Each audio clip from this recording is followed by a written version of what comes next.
Halo sahabat kandang tenun lestari, sekarang saya lagi ada di sawah. Ini sedang tunggu manuk, kalau orang Jawa itu bilangnya tunggu manuk atau menunggui burung. Jadi biar burung-burungnya nggak makan padi, boleh makan tapi sedikit aja. Ini kita tunggui. Ini di belakang saya ada Mas Irfan.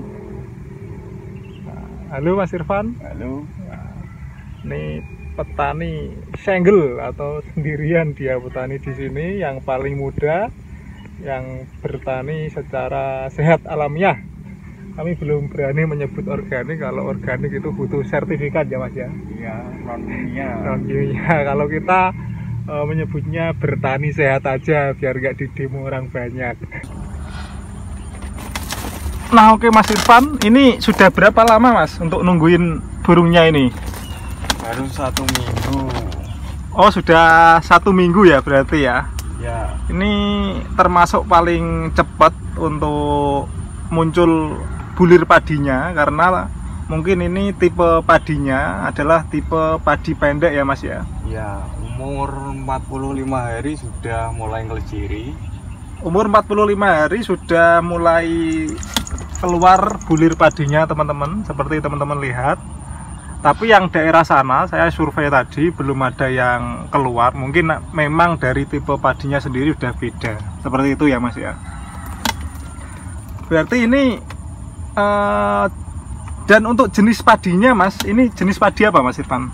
Ini nampat. Jenis padi nampat. Ini termasuk padi lokal atau enggak Mas ini Mas? Kalau kurang tahu ya kalau itu. Kurang tahu ya, berarti ini mungkin padi hasil penelitian di daerah Solo ya Mas ya. Iya. Daerah Solo itu ada penelitian padi dan jual bibit.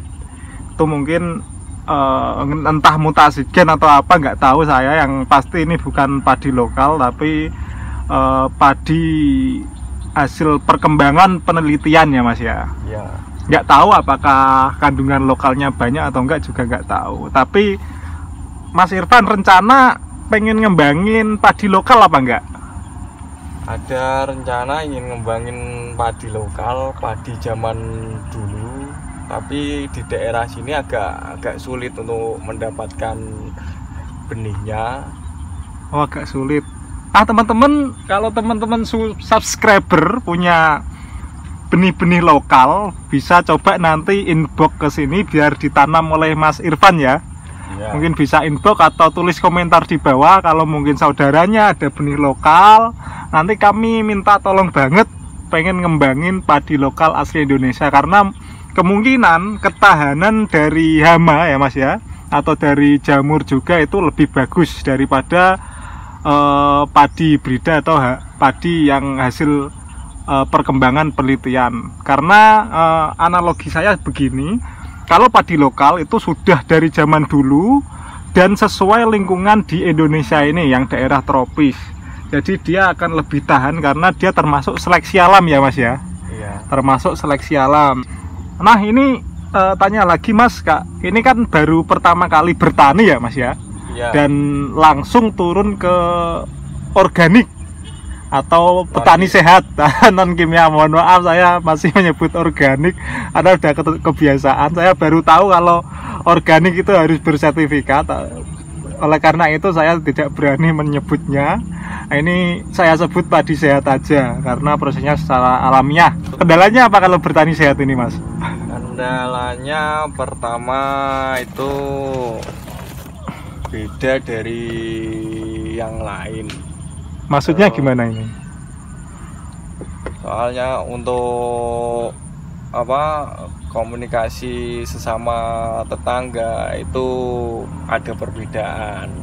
Oh berarti sering istilahnya dilokke ya? Yeah. Dilokke atau dikasih masukan, lebih ke masukan dari tetangga-tetangga, kok beda dari yang lain seperti itu ya. Terus oke itu teman-teman. Yang pertama itu penyiapan lahan ya. Ya. Penyiapan lahan agak perlu ekstra tenaga dibandingkan yang lain. Kenapa itu Mas? Kalau yang lain gimana untuk persiapan lahan? Kalau yang lain mungkin persiapan lahan cuma dari segi malik lahan atau lemah traktor, tapi nggak ada pemupukan dari awal. Pemupukan setelah ditanam itu pakai kimia atau urea itu. Kalau non kimia, setelah panen kita penyiapan lahan untuk pengasihan pupuk kandang. Oh, berarti kalau yang manual biasa itu mereka sistemnya cukup simpel ya Mas ya, tinggal balik lahan dengan traktor. Tapi kalau Mas Irfan ini memerlukan pupuk kandang ya, jadi dia harus bekerja lebih, yaitu mengumpulkan kotoran kambing. Untung di kandang Tentrem Lestari itu ada kambing, jadi tinggal ngayak ya Mas ya. Nanti diayak, lalu difermentasi, lalu diolah ya Mas ya. Itu digunakan sebelum ditraktor. Jadi sebelum masa tanam. Kalau kemarin ini sempat dikasih pupuk dasar apa enggak Mas? Kemarin itu soalnya dadakan ya, kemarin belum sempat pengolahan lahan secara intensif. Cuma pengasihan pupuk dasarnya itu sudah saya kasih setelah tanam. Jadi umur 25 hari baru sempat ngasih pupuk dasar dari kandang itu. Oh, berarti begitu. Berarti agak telat Mas ya. Harusnya pupuk kandangnya itu pertama sebelum ditraktor, jadi bisa menyatu dengan tanah. Ini Mas Irfan kemarin telat setelah 25 hari setelah masa tanam baru dikasih pupuk kandang. Ini berarti sudah mencium bau-bau kambing ini teman-teman di sini. Tapi memang efeknya apa Mas kalau telat kemarin? Efeknya itu kalau nggak pakai urea atau pupuk kimia ya, pertumbuhan anaknya mungkin kurang, dan mungkin pertumbuhan yang lain juga kurang dari yang sebelumnya pakai kimia. Kalau yang pakai pupuk kimia atau menggunakan pupuk dasar sebelum ditraktor, itu anakannya bisa banyak Mas ya? Kemungkinan bisa. Berarti kemarin memang ini anakannya memang nggak begitu banyak teman-teman, beda yang menggunakan pupuk kimia seperti itu.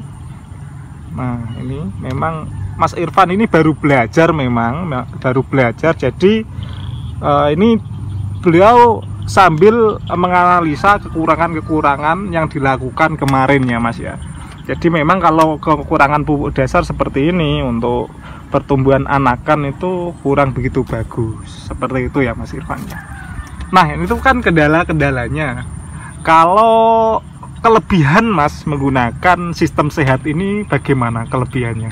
Kalau kelebihan mungkin dari segi pengeluaran biaya agak tertekan banyak. Ya, pengeluaran biaya cukup irit Mas ya berarti ya? Iya. Karena saya menggunakan pupuk buatan sendiri atau non kimia. Oh, berarti bahan-bahan di sekitar kita olah menjadi pupuk ya Mas ya? Termasuk juga pestisida Mas? Iya. Oh, termasuk pestisida juga menggunakan bahan-bahan dari sekitar teman-teman. Ini banyak botol di bawah. Nah, ini bekas-bekas digunakan sebagai tempat pupuk ya Mas, dan juga tempat pestisida seperti itu. Nah, oke Mas Irfan. Nah, ini kedepannya masih ingin tetap belajar di sawah menggunakan sistem sehat alami, atau cukup sekali ini aja? Mungkin akan berlanjut sampai sebisa saya, semampu saya untuk terus belajar. Karena belajar itu bukan waktu yang singkat. Kita butuh waktu yang sangat lama untuk menuai hasil kemudian. Oh begitu ya Mas, berarti tetap semangat, tetap lanjut, nanti kekurangannya apa selalu dianalisa, selalu continuous improvement, selalu belajar, dan juga kendala-kendala itu nggak dijadikan sebagai kelemahan, tapi kendala itu dijadikan sebagai pembelajaran. Jadi kita akan terus berkembang, terus berimprovement. Yang kurang apa kita perbaiki, yang kendala apa jangan kita fokus di kendala, tapi kita fokus di solusi ya Mas ya. Iya. Seperti itu. Nah mungkin itu dia teman-teman bincang-bincang kita sore hari ini. Bagi yang teman-teman nggak suka cukup skip aja video ini, tapi bagi teman-teman yang ingin terus menyimak silakan klik tombol subscribe agar berlangganan video dari channel Kandang Tentrem Lestari. Dan semoga muncul petani-petani baru di Indonesia, karena memang kita itu negara agraris tapi petani-petaninya lumayan sepuh-sepuh. Saya sudah survei di berbagai tempat, itu memang petani muda itu sedikit sekali. Nah dengan adanya ini semoga bisa menginspirasi banyak teman-teman petani, calon petani muda agar selalu bereksplorasi, agar selalu dia nggak berhenti belajar dan tetap semangat, karena memang urusan pangan ini urusan yang krusial di negara kita, seperti itu. Nah sampai jumpa di video selanjutnya. Salam Kandang Tentrem Lestari.